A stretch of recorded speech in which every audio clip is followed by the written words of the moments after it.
Fl-Università ta' Malta qed tittella esebizzjoni ta' proġetti illi wettqu l-istudenti tal-aħħar sena fil-kors tal-inġinerija bħala parti mit-teżi tagħhom. Waqt li żorna din l-esebizzjoni ltqajna mal-istudent Alek Fenek illi wetta il-proġett ta' Conveyor System. Proġett li fi kliemu stess serva ta' mezz ta' talim u riċerka. Bażikament hawnhekk għandna fabbrika għat-talim fejn aħna nistgħu nissimulaw fabbriki li hemm kemm lokalment u kemm barra minn Malta. Is-sistema qiegħda bħala plattforma riċerka u biex l-istudenti jitħarġu bit-teknoloġiji li għandna llum il-ġurnata fuq automation.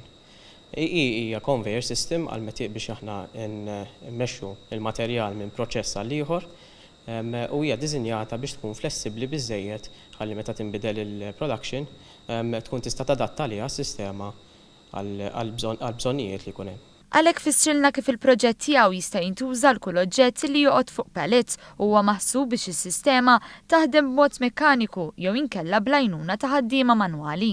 U bħalissa hemm tendenza li jsir riċerka fuq dal-affarijiet.